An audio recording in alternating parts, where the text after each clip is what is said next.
जी नमस्कार दोस्तों, आप सभी का आपके अपने परिवार आईटी एग्जाम में स्वागत है। तो कैसे हैं आप सभी के सभी। उम्मीद करते हैं कि आप सभी अच्छे होंगे और आपकी तैयारी भी अच्छी चल रही होगी। तो दोस्तों, जैसा कि आप सभी को पता है कि डेली शाम को आपकी 6 बजे यूपी ट्रिपल पीटी की प्रैक्टिस सेट की क्लास होती है और आज की क्लास में हम प्रीवियस ईयर क्वेश्चन पेपर को सॉल्व करने वाले हैं, जो कि 15/10/2022 का सेकेंड शिफ्ट का पेपर है।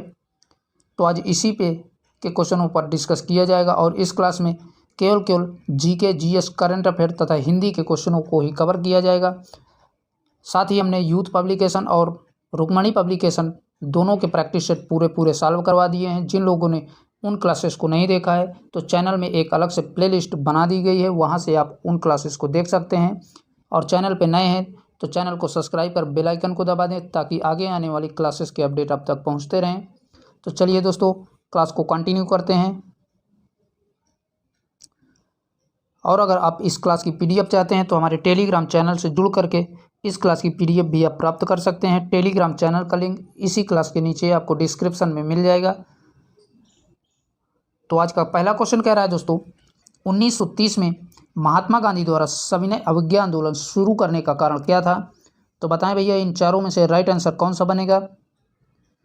तो यहाँ से आपका राइट आंसर बनेगा ऑप्शन नंबर बी, नमक कानून तोड़ने के लिए दांडी मार्च 1930 में सविनय आंदोलन महात्मा गांधी द्वारा शुरू किया गया था। तो ऑप्शन नंबर बी यहाँ से राइट बनेगा। ठीक है भैया।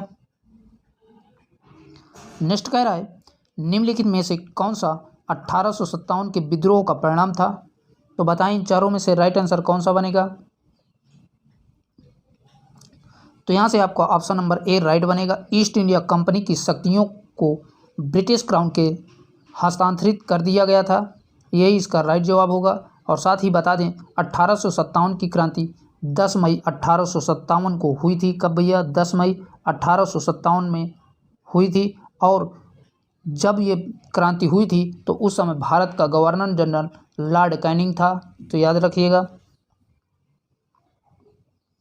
नेक्स्ट कह रहा है, निम्नलिखित में से कौन पृथ्वी का सबसे बड़ा अंतः स्थल जल निकाय है? तो बताएं भैया, पृथ्वी का सबसे बड़ा अंतः स्थलीय जल निकाय कौन सा है? तो राइट आंसर बनेगा यहाँ से ऑप्शन नंबर बी, कैस्पियन सागर, यही जो है सबसे बड़ा अंतः स्थलीय जल निकाय है। तो ऑप्शन नंबर बी यहाँ से राइट हो जाएगा। और बता दें, यह जो है क्षेत्रफल की दृष्टि से सबसे बड़ी झील है कैस्पियन सागर। और बात करें अदर ऑप्शनों की, सुपीरियर झील की, तो ये जो है विश्व की मीठे पानी की सबसे बड़ी झील है। और बात करें बैकाल झील की, तो बैकाल झील जो है विश्व की सबसे बड़ी गहरी झील है। ठीक है दोस्तों, याद रखिएगा। नेक्स्ट क्वेश्चन कर रहा है, निम्न में से कौन स्वतंत्र भारत का पहला भारतीय गवर्नर जनरल था? तो आप सभी को पता होगा कि स्वतंत्र भारत के पहले भारतीय गवर्नर जनरल सी गोपालाचारी थे। तो ऑप्शन नंबर सी यहाँ से राइट बनेगा। अगला कह रहा है, निम्न में से किस अधिनियम द्वारा बर्मा को भारत से अलग किया गया था? तो बर्मा को भारत सरकार अधिनियम 1935 के तहत अलग किया गया था। तो right answer option number A right बनेगा। अगला कह रहा है, भारत को ब्रिटिश नियंत्रण से मुक्त करने के लिए भारतीय राष्ट्रीय सेना का गठन किसने किया था? तो भारतीय राष्ट्रीय सेना का गठन मोहन सिंह के द्वारा किया गया था। तो ऑप्शन नंबर सी राइट बनेगा। और साथ ही बता दें, ये भारतीय राष्ट्रीय सेना को जो है आज़ाद हिंद फौज के नाम से भी जाना जाता है तथा वर्ष 1943 में सुभाष चंद्र बोस ने इसकी कमान को संभाला था। ठीक है दोस्तों, याद रखिएगा। नेक्स्ट कह रहा है, सागौन के जंगल भारत के निम्नलिखित में से किस राज्य में पाए जाते हैं? तो सागौन के वृक्ष मध्य प्रदेश में पाए जाते हैं। तो ऑप्शन नंबर बी यहाँ से राइट बनेगा। ठीक है दोस्तों। नेक्स्ट क्वेश्चन कह रहा है, सामान्य वर्षा में अचानक वृद्धि हो जाती है और कई दिनों तक लगातार जारी रहती है, इसे मानसून का डैश कहा जाता है। तो इसे मानसून का प्रफोस्ट या फटना कहा जाता है। तो ऑप्शन नंबर सी यहाँ से राइट बनेगा। ठीक है दोस्तों। नेक्स्ट कह रहा है, जीएमटी का पूर्ण रूप क्या है? तो जीएमटी का पूर्ण रूप ग्रीनविच मीन टाइम है। तो ऑप्शन नंबर बी राइट बनेगा। और बात करें दोस्तों ग्रीनविच की, तो ग्रीनविच उत्तरी ध्रुव से दक्षिणी ध्रुव तक चलने वाली एक काल्पनिक ऊर्ध्वाधर रेखाएं हैं जिनसे समय का निर्धारण किया जाता है। और बात करें भारत की, तो भारत का समय जो है ग्रीनविच समय से 5.5 घंटे आगे है। तो याद रखिएगा दोस्तों, भारत का समय जो है ग्रीनविच समय से 5.5 घंटे आगे चल रहा है। ठीक है दोस्तों। नेक्स्ट कह रहा है, प्रति 1000 लोगों पर जीवित जन्मों की वार्षिक संख्या को किस नाम से जाना जाता है? तो क्रूड के नाम से जाना जाता है। तो ऑप्शन नंबर सी राइट हो जाएगा, क्रूड जन्म दर के नाम से जाना जाता है। ठीक है दोस्तों। अगला कह रहा है, 1969 में कितनी प्रमुख निजी बैंकों का राष्ट्रीयकरण किया गया है? तो यहाँ से आपका राइट आंसर बनेगा ऑप्शन नंबर सी, 14 बैंकों का जो है राष्ट्रीयकरण किया गया है। तो ऑप्शन नंबर सी यहाँ से राइट बनेगा। ठीक है दोस्तों। अगला कह रहा है, 1991 के आर्थिक सुधारों के बाद डैश उद्योग विशेष रूप से सार्वजनिक क्षेत्र के लिए आरक्षित थे। तो इन चारों में से बताएं भैया राइट आंसर कौन सा बनेगा? तो यहाँ से आपका राइट आंसर बनेगा परमाणु ऊर्जा उत्पादन, यही इसका सही आंसर हो जाएगा। ठीक है दोस्तों। और बता दें, भारत का पहला परमाणु परीक्षण 18 मई 1974 में किया गया था। ठीक है दोस्तों। और यह राजस्थान से किया गया था। चलिए बढ़ते हैं नेक्स्ट क्वेश्चन की तरफ। अगला कह रहा है, डैश योजना आयोग के अंतिम उपाध्यक्ष थे। तो इन चारों में से बताएं भैया योजना आयोग के अंतिम उपाध्यक्ष कौन थे? तो यहाँ से आपका राइट आंसर बनेगा ऑप्शन नंबर ए करेक्ट हो जाएगा, श्री मोटेक सिंह अहुलवादिया, यही जो है योजना आयोग के अंतिम उपाध्यक्ष थे। तो ऑप्शन नंबर ए करेक्ट हो जाएगा। और बात करें दोस्तों योजना आयोग की से संबंधित कुछ इंपॉर्टेंट फैक्ट की, तो योजना आयोग का पहला उपाध्यक्ष गुलजारी नंदा थे, तथा जो है इस योजना आयोग को वर्ष 2015 में इसका नाम बदलकर नीति आयोग कर दिया गया है। तो नीति आयोग के वर्तमान में उपाध्यक्ष सुमन बैरी हैं और इसका अध्यक्ष जो है प्रधानमंत्री होता है। तो ये सभी के सभी फैक्ट याद रखिएगा।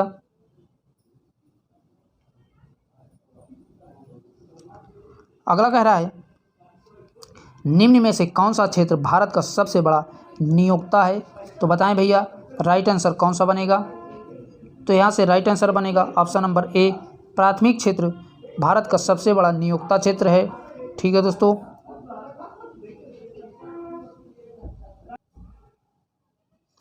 नेक्स्ट क्वेश्चन है, निम्नलिखित में से किस राज्य को हरित क्रांति के लिए भारत में आरंभ स्थल के रूप में चुना गया था? तो बताएं भैया इनमें से राइट आंसर कौन सा बनेगा? तो यहाँ से आपका राइट आंसर हो जाएगा पंजाब को जो है स्थल के रूप में चुना गया था। ठीक है दोस्तों। ऑप्शन नंबर ए करेक्ट हो जाएगा। और साथ ही बता दें, हरित क्रांति 1966 से 1967 के बीच में शुरू हुई थी और भारत में इसके जनक MS स्वामीनाथन थे। तो याद रखिएगा दोस्तों। नेक्स्ट कह रहा है, निम्नलिखित में से कौन सा अनुच्छेद अल्पसंख्यकों के हितों का संरक्षण के लिए है? तो अब मोस्ट इंपॉर्टेंट है दोस्तों, अनुच्छेद 29 जो है अल्पसंख्यकों के हित के लिए प्रावधान बताता है। तो ऑप्शन नंबर डी यहाँ से राइट हो जाएगा। ठीक है दोस्तों। अगला कह रहा है, 42वें संशोधन के माध्यम से संविधान में कौन सा नया DPSP जोड़ा गया है? तो 42वें संविधान संशोधन के माध्यम से सामान्य न्याय और निःशुल्क विधिक सहायता जो है नीति निर्देशक तत्व जोड़ा गया था। तो ऑप्शन नंबर बी राइट बनेगा। ठीक है दोस्तों। और इसका प्रावधान अनुच्छेद 39 के ए में दिया गया है, याद रखिएगा दोस्तों। अगला कह रहा है, निम्नलिखित में से कौन से मौलिक कर्तव्य हैं? तो पहला कह रहा है सार्वजनिक संपत्ति की सुरक्षा, ये मौलिक कर्तव्य है। दूसरा कह रहा है वैज्ञानिक दृष्टिकोण और मानववाद विकसित करना, ये भी मौलिक कर्तव्य है। तीसरा कह रहा है भारत की संप्रभुता, अखंडता और एकता की रक्षा करना, ये भी मौलिक कर्तव्य है। तो राइट आंसर बनेगा उपरयुक्त सभी के सभी मौलिक कर्तव्य हैं। ठीक है दोस्तों। और साथ ही बता दें, मौलिक कर्तव्य का प्रावधान रूस के संविधान से लिया गया है तथा इसे स्वर्ण सिंह समिति की रिपोर्ट पर भारतीय संविधान में जोड़ा गया था। ठीक है दोस्तों। नेक्स्ट कह रहा है, सभी अम्लों में समान तत्व हैं। तो सभी अम्लों में हाइड्रोजन जो तत्व जो है सबसे समान होता है, तो ऑप्शन नंबर ए राइट बनेगा। ठीक है दोस्तों, नेक्स्ट कह रहा है नॉन लास्टिक खाना पकाने के बर्तन डैश से लेपित होते हैं, तो बताएं भैया किससे लेपित होते हैं। तो राइट आंसर बनेगा टेफ्लॉन से जो है लेपित होते हैं, तो ऑप्शन नंबर ए राइट बनेगा। ठीक है दोस्तों, चलिए देखते हैं नेक्स्ट क्वेश्चन को। नेक्स्ट कह रहा है अनुच्छेद 245 के अनुसार संसद का कार्य है, तो अनुच्छेद 245 के अनुसार जो है संसद का कार्य कानून बनाना है, तो ऑप्शन नंबर सी यहाँ से राइट बनेगा। ठीक है दोस्तों, याद रखिएगा। अगला कह रहा है सरकारिया आयोग निम्नलिखित में से किससे संबंधित है, तो बताएं भैया इन चारों में से राइट आंसर कौन सा बनेगा जिससे सरकारिया आयोग जो है संबंधित हो। तो ऑप्शन नंबर बी यहाँ से राइट बनेगा, केंद्र और राज्य से संबंधित है सरकारिया आयोग। ठीक है दोस्तों, तो ऑप्शन नंबर बी यहाँ से राइट बनेगा। और साथ ही बता दें इस आयोग का गठन 9 जून 1983 में किया गया था। कब भैया? 9 जून 1983 में जो है इसकी स्थापना की गई थी। नेक्स्ट कह रहा है प्रकाश वर्ष डैश का एक माप है, तो प्रकाश वर्ष प्रकाश की गति का माप है, तो ऑप्शन नंबर बी राइट बनेगा। ठीक है दोस्तों, अगला कह रहा है निम्नलिखित में से कौन सबसे बुद्धिमान स्तनधारी है, तो बताएं भैया इन चारों में से राइट आंसर कौन सा बनेगा। तो यहाँ से आपका ऑप्शन नंबर सी राइट बनेगा, डॉल्फिन जो है सबसे बुद्धिमान स्तनधारी है। ठीक है दोस्तों, अगला कह रहा है पौधे का विकास किससे प्रभावित होता है, तो पौधे का विकास बताएं इन चारों में से राइट आंसर कौन सा बनेगा। तो ऑप्शन नंबर ए यहाँ से राइट बनेगा, पौधे का विकास जो है प्रकाश की गुणवत्ता, मात्रा और अवधि पर निर्भर होता है। ठीक है दोस्तों,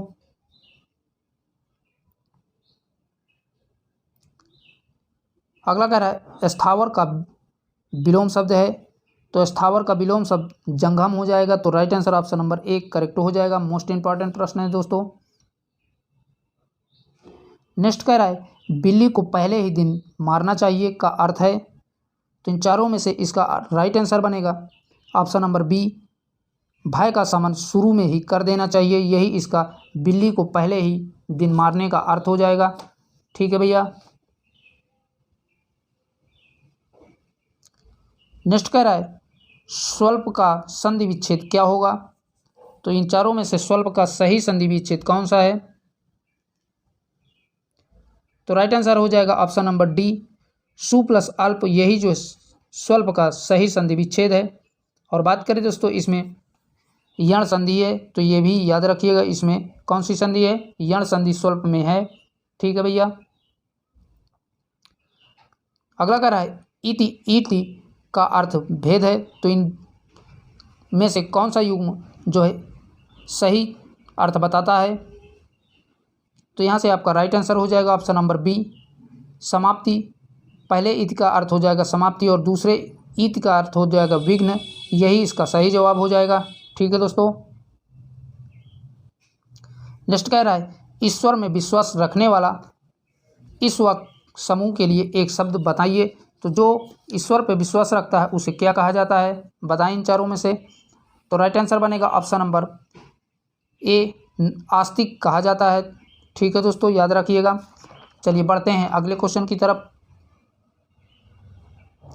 अगला क्वेश्चन कह रहा है निम्नलिखित में से किस राज्य ने 5000 की काशी यात्रा सब्सिडी योजना शुरू की है, तो यह योजना कर्नाटक राज्य के द्वारा शुरू की गई है, तो ऑप्शन नंबर ए राइट बनेगा। नेक्स्ट कह रहा है जून 2022 में भारत ने निम्न में से किस देश के साथ कॉमनवेल्थ डिप्लोमेटिक एकेडमी प्रोग्राम की घोषणा की है, तो यूके के साथ जो है भारत ने इस प्रोग्राम की घोषणा की है, तो ऑप्शन नंबर बी राइट बनेगा।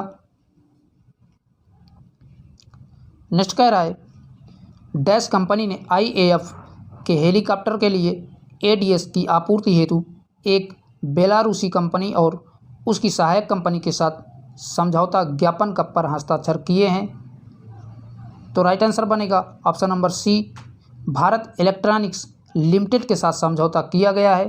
ठीक है दोस्तों। और बात करें भारत इलेक्ट्रॉनिक्स लिमिटेड की स्थापना की, तो इसकी स्थापना 1954 में की गई है और इसका मुख्यालय बेंगलुरु में स्थित है। तो साथ में ये भी याद रखिएगा। आइए बढ़ते हैं नेक्स्ट क्वेश्चन की तरफ।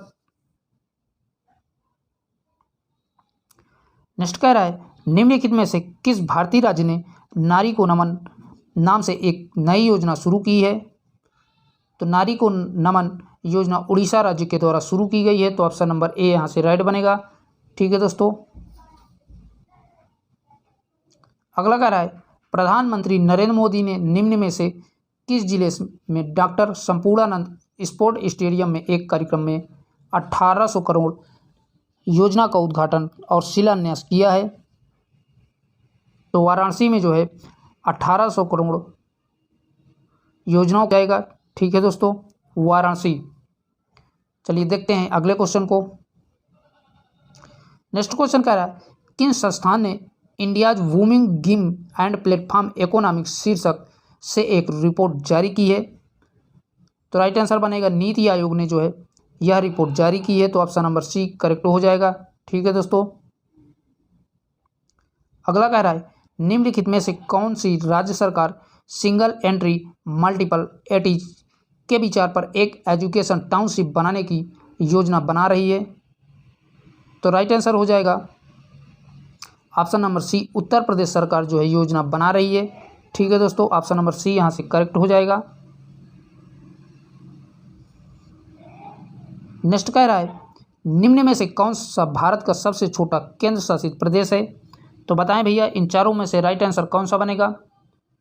तो यहाँ से आपका राइट आंसर हो जाएगा option number D, Lakshadweep Bharat का सबसे छोटा केंद्र शासित प्रदेश है। और बात करें इसके क्षेत्रफल की, तो इसका क्षेत्रफल 32 वर्ग किलोमीटर में फैला हुआ है। ठीक है दोस्तों, याद रखिएगा। नेक्स्ट कह रहा है, छात्र पारिस्थितिकी के लिए एक नया डिजिटल प्लेटफॉर्म कैपस पावर किस बैंक द्वारा लॉन्च किया गया है? तो कैपस पावर भैया ICICI बैंक द्वारा लॉन्च किया गया है। तो ऑप्शन नंबर ए राइट बनेगा। ठीक है दोस्तों। नेक्स्ट कह रहा है, भारत के कितने राज्य बांग्लादेश के साथ सीमा साझा करते हैं? तो बताएं भैया इन चारों में से राइट आंसर कौन सा बनेगा? तो भारत के जो है 5 राज्य बांग्लादेश के साथ सीमा साझा करते हैं। तो ऑप्शन नंबर ए राइट बनेगा। नेक्स्ट कह रहा है, निम्न में से पोलैंड की राष्ट्रीय मुद्रा क्या है? तो बताएं भैया इन चारों में से करेक्ट आंसर कौन सा हो जाएगा जो पोलैंड की राष्ट्रीय मुद्रा हो? तो पोलैंड की राष्ट्रीय मुद्रा ज्वेल्टी है। तो ऑप्शन नंबर बी यहाँ से करेक्ट हो जाएगा। नेक्स्ट क्वेश्चन कर रहा है, डैश उत्तर प्रदेश का एक लोकप्रिय शास्त्रीय नृत्य है? तो उत्तर प्रदेश का एक शास्त्रीय नृत्य कथक है। तो ऑप्शन नंबर बी राइट हो जाएगा। ठीक है दोस्तों। और बात करें अदर ऑप्शनों की, तो कुचिपुड़ी जो है आंध्र प्रदेश का है। और बात करें कथकली की, तो कथकली जो है केरल का है। और बात करें मोहिनी अट्टम, तो मोहिनी अट्टम भी केरल का नृत्य है। ठीक है दोस्तों, याद रखिएगा। नेक्स्ट कह रहा है, निम्न में से किसके पास लोकसभा सत्र को स्थगित करने की शक्ति है? तो लोकसभा को स्थगित करने की शक्ति भारत के राष्ट्रपति को है। तो ऑप्शन नंबर बी राइट बनेगा। ठीक है दोस्तों। अंतर्राष्ट्रीय अहिंसा दिवस निम्नलिखित में से किस दिन मनाया जाता है? तो बताएं भैया राइट आंसर कौन सा बनेगा? तो अंतर्राष्ट्रीय अहिंसा दिवस महात्मा गांधी के जन्म दिवस पर मनाया जाता है, अर्थात 2 अक्टूबर को मनाया जाता है। ठीक है दोस्तों। नेक्स्ट कह रहा है, वास्को डी गामा का मकबरा भारत के निम्नलिखित में किस स्थान पर स्थित है? तो वास्को डी गामा का मकबरा केरल के कोच्चि में स्थित है। तो ऑप्शन नंबर सी राइट बनेगा। और बात करें वास्को डी गामा की, तो वास्को डी गामा भारत जो है 3 बार आया था। पहली बार वह भारत 1498 में कालीकट पर आया था, और दूसरी बार 1502 ईस्वी में आया था, और तीसरी बार जो है 1524 ईस्वी में वास्को डी गामा भारत आया था। तो ये तीनों के तीनों याद रखिएगा दोस्तों। इसमें से सबसे इम्पॉर्टेंट है 1498, बहुत पूछता है कि पहली बार भारत वास्को डी गामा कब आया था? तो 1498 में कालीकट बंदरगाह पर आया था। ठीक है दोस्तों। और इसका स्वागत वहाँ पर जामोरियन नामक राजा ने किया था। चलिए बढ़ते हैं नेक्स्ट क्वेश्चन की तरफ। नेक्स्ट कह रहा है थॉमस कप निम्न में से किस खेल से संबंधित है? तो बताएं भैया चारों में से राइट आंसर कौन सा बनेगा? तो यहाँ से आपका ऑप्शन नंबर बी राइट बनेगा, बैडमिंटन से थॉमस कप संबंधित है। ठीक है दोस्तों। नेक्स्ट कह रहा है पुस्तक विंग्स ऑफ द फायर किसकी आत्मकथा है? तो विंग्स ऑफ द फायर आप सभी को पता होगा कि डॉक्टर APJ अब्दुल कलाम की आत्मकथा है। तो ऑप्शन नंबर बी राइट बनेगा। ठीक है दोस्तों। नेक्स्ट कह रहा है ग्लोबल वार्मिंग का अपेक्षित परिणाम है। पहला कह रहा है समुद्र के स्तर में वृद्धि, ये आपका ग्लोबल वार्मिंग अपेक्षित परिणाम है। दूसरा कह रहा है तटीय रेखा में परिवर्तन, ये भी है। तीसरा कह रहा है फसल पैटर्न में परिवर्तन, ये भी है। तो राइट आंसर यहाँ से बनेगा ये सभी के सभी ग्लोबल वार्मिंग की अपेक्षित परिणाम है। ठीक है दोस्तों। आइए बढ़ते हैं नेक्स्ट क्वेश्चन की तरफ।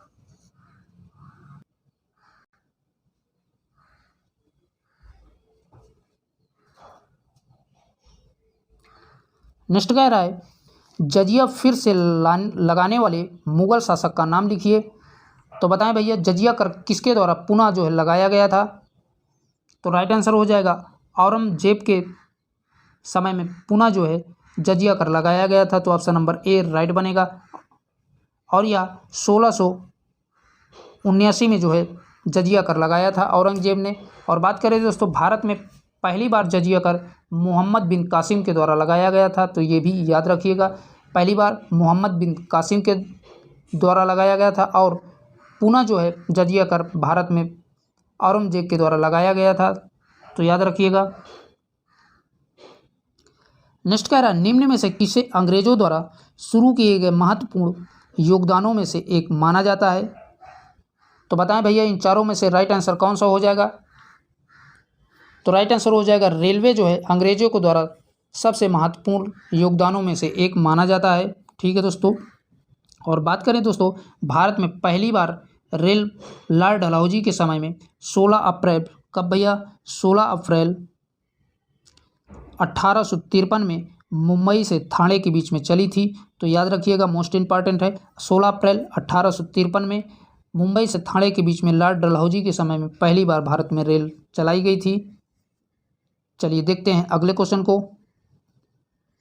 नेक्स्ट कह रहा है पंचतंत्र की कथाएं किसके द्वारा लिखी गई हैं? तो बताएं भैया इनमें से राइट आंसर कौन सा बनेगा? तो राइट आंसर बनेगा विष्णु शर्मा के द्वारा पंचतंत्र की कथाएं लिखी गई हैं। तो ऑप्शन नंबर डी राइट हो जाएगा। नेक्स्ट कह रहा है गौतम बुद्ध ने सारनाथ में अपना पहला उपदेश डैश में दिया था। तो बताएं भैया इन चारों में से राइट आंसर कौन सा बनेगा? तो ऑप्शन नंबर बी राइट हो जाएगा धम्म चक्र परिवर्तन मुद्रा, यही जो है गौतम बुद्ध का पहला उपदेश था। और साथ ही बता दें गौतम बुद्ध ने सबसे ज़्यादा उपदेश श्रावस्ती में दिए थे। कहाँ पर भैया? श्रावस्ती में दिए थे। कभी कभी एग्जाम में पूछ लेता है कि गौतम बुद्ध ने सर्वप्रथम सबसे ज़्यादा उपदेश कहाँ पर दिए थे? तो श्रावस्ती में उनके द्वारा जो है सबसे ज़्यादा उपदेश दिए गए थे। ठीक है दोस्तों। नेक्स्ट कह रहा है निम्न में से किस शासक के दरबारी कवि हरिशेन थे? तो बताएं भैया राइट आंसर कौन सा बनेगा? तो यहाँ से आपका राइट आंसर बनेगा समुद्रगुप्त के दरबारी कवि हरिशेन थे। तो ऑप्शन नंबर एक करेक्ट हो जाएगा। ठीक है दोस्तों। तो दोस्तों आज के लिए इतना ही। यहीं तक आपके जीके जीएस और करंट अफेयर तथा हिंदी के क्वेश्चन थे जिनको हमने आपके साथ डिस्कस किया। और वीडियो को ज़्यादा से ज़्यादा अपने दोस्तों में शेयर करें तथा अभी तक आप लोगों ने चैनल को सब्सक्राइब नहीं किया है तो प्लीज़ भैया आप उसे भी सभी लोग सब्सक्राइब कर लें। अगर आपका किसी भी प्रकार का कोई प्रश्न या डाउट है तो आप कमेंट बॉक्स में हमें बता सकते हैं। फिर मिलेंगे, तब तक के लिए Jai Hind, bye bye, take care.